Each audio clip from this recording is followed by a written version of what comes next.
আমাদের গাছে অনেক কাঁঠাল হয়েছে, দেখি এদিকে একটুখানি দেখা গেল।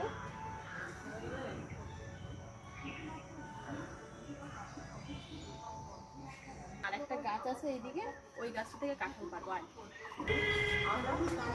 আর এইদিকে দেখো আমাদের বাড়িতে আমার কাকিমা কি সুন্দর বেগুন গাছ লাগিয়েছে, তারপরে এখানে আম গাছ রয়েছে, আম গাছে দেখো কত সুন্দর আম হয়েছে বড় বড়। এই যে কি সুন্দর আমগুলো হয়েছে। এগুলো কি আম? ল্যাংড়া আম না কাকি? ল্যাংড়া। হ্যাঁ এই দেখো ল্যাংড়া আম হয়েছে। এই বছর তাও বেশি আম হয়নি। তারপরে এই যে বাড়ির ঘাটকোল রয়েছে। আর এই গাছটা হলো কি গাছ জানি না, তুত গাছ। তুত গাছ বলছে কাকিমা। এই গাছটায় ফল হয়েছে, এই ফলগুলো পেকে কালো কালো মতো হয়, জামের মতো হয়, জামের মতো হয় খেতে নাকি, খুব টেস্টি, খুব মিষ্টি, খুব মিষ্টি। খেয়ে তো দেখি মিষ্টি। এইদিকে আয় না।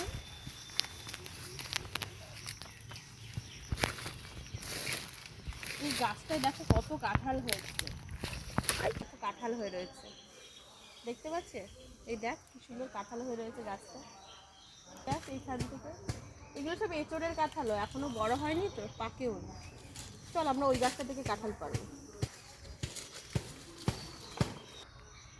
এই গাছটা থেকে একটা কাঁঠাল পেরে নেবো।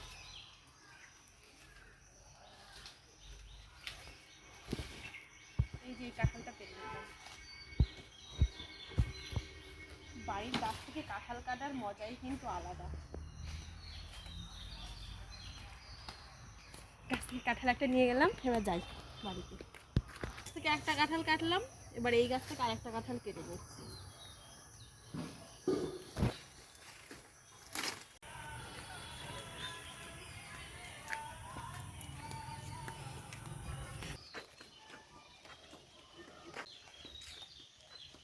এইবার আমি এই ইঁচড়টা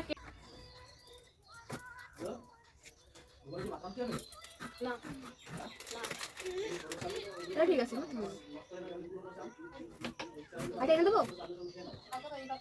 হ্যাঁ টুকরো করে কেটে নিলাম, এবার জল দিয়ে ধুয়ে নেবো, তাহলে এই কষগুলো পুরো বেরিয়ে যাবে, কাটতে আমার একটু অসুবিধা।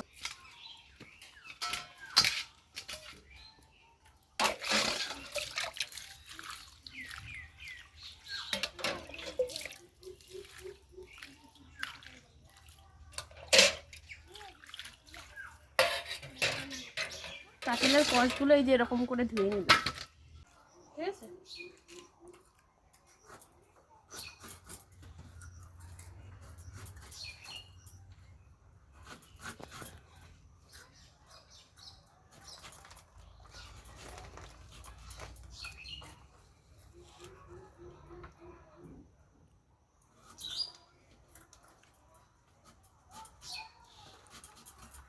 এই কাঁঠালে না বড় বড় কোয়া হয়ে গেছে, এইরকম কাঁঠাল দিয়ে এইরকম ইঁচড় দিয়ে চিংড়ি মাছ দিয়ে রান্না করলে না খেতে খুব ভালো লাগে। সবগুলো কেটে নিই আমি, ছোট ছোট টুকরো করে কেটে নিয়েছি। এবার এইরকম করে করে কেটে এগুলো আবার ছোট ছোট টুকরো করে নেব। এই যে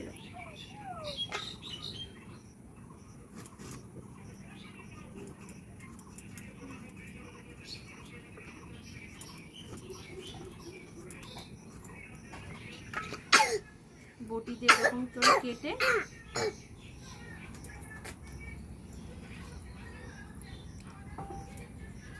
এরকম করে কেটে নেব। আর এই দানাটাও এরকম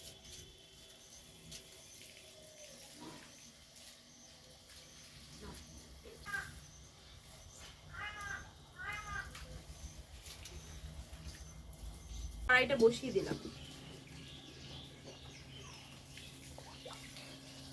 তারপর দিয়ে দিচ্ছি জল।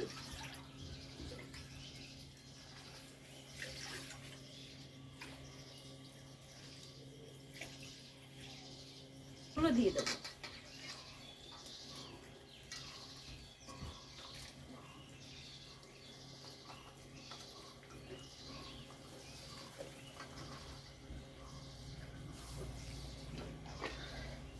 এবার দেব 2 চামচ লবণ আর 2 চামচ মতো হলুদ দিয়ে দিচ্ছি, সেদ্ধ করে নেব। পেঁয়াজ নিয়েছি, 2টো টমেটো নিয়েছি, আর এখানে নিয়েছি শুকনো লঙ্কা, 2টো গোটা রসুন ছাড়িয়ে নিয়েছি, আর নিয়েছি 4 টুকরো আদা, হলুদ লবণ, 4টে আলু নিয়েছি, আর নিয়েছি দেশি চিংড়ি মাছ, আর এখানে আছে গোটা জিরে আর তেজপাতা। এবার মিক্সি জারে এগুলো সব দিয়ে দেব মশলা করার জন্য।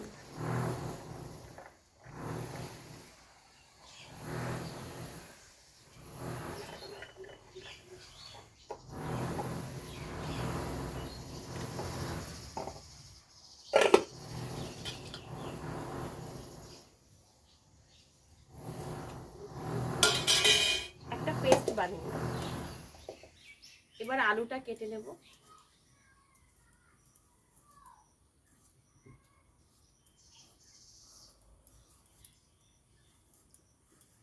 আপনারা চাইলে আলুটাও একসাথে সেদ্ধ দিতে পারেন, কিন্তু আমি আলুটা সেদ্ধ দেবো না, আমি আলুটা কেটে ছাকা তেলে ভেজে তারপরে দেব। পুরোটা এরকম, আলুটা এরকম মাঝখানে 4 ফালা করে স্কোয়ার স্কোয়ার শেপে কেটে নিচ্ছি। এই যে এরকম করে কেটে নিচ্ছি।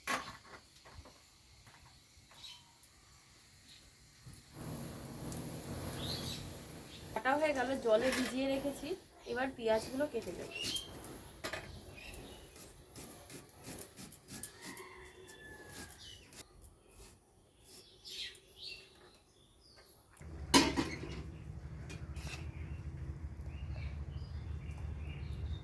ইঁচড়টা সেদ্ধ হয়ে গেছে, এবার জল ঝরিয়ে নেব।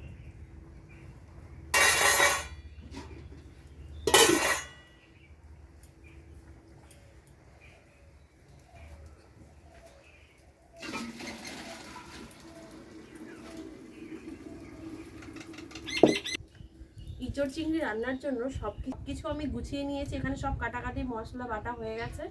কড়াই বসিয়ে দিয়েছি। এবার দিয়ে দিচ্ছি কড়াইতে সর্ষের তেল।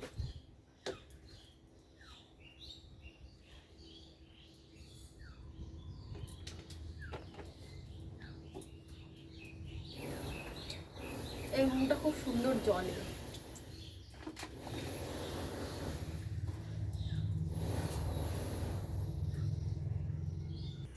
তেল গরম হয়ে গেছে, এবার আলুগুলো ভেজে নেব।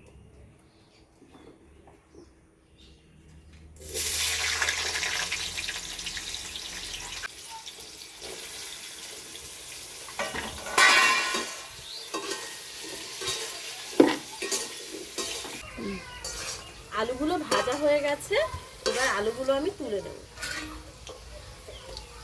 এদিকে দেখো,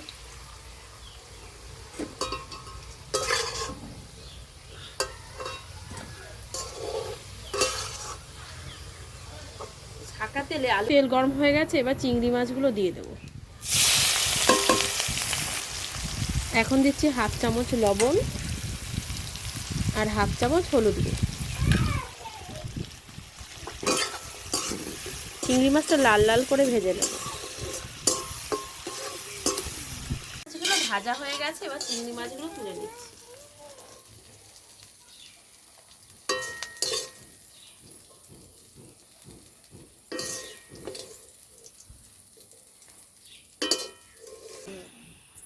দেখো, এবার দিয়ে দিচ্ছি সর্ষের তেল।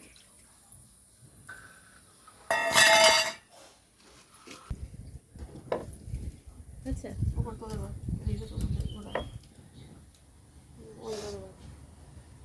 তেল গরম হয়ে গেছে, এবার আমি দিয়েছি তেজপাতা, গোটা গরম মশলা আর 2টো এলাচ ফোড়নে।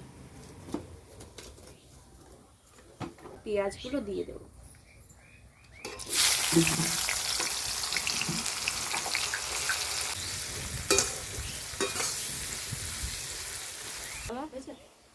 পেঁয়াজটা লাল লাল করে ভেজে নিয়েছি। এবার কেটে রাখা টমেটোগুলো দিয়ে দেব।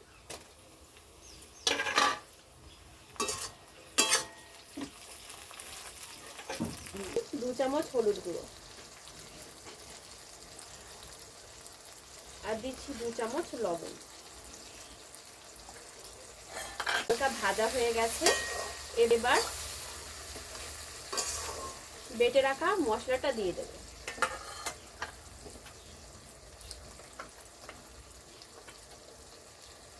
আদা, লঙ্কা আর রসুন বাটার পেস্টটা দিয়ে দিলাম।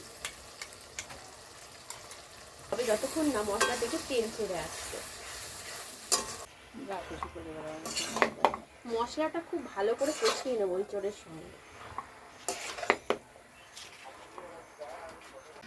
এবার ভেজে রাখা আলুগুলো দিয়ে দেব।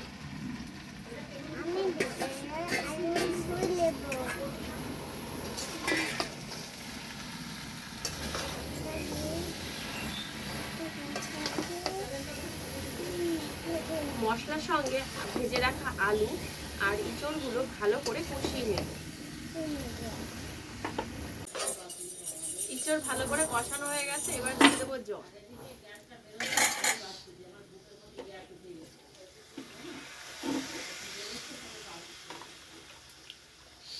2 গ্লাস জল ঢেলে দেব।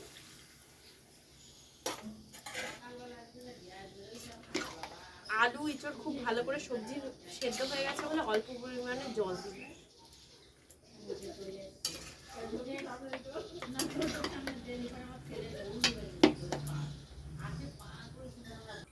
চিংড়ি মাছগুলো দিয়ে দেবো।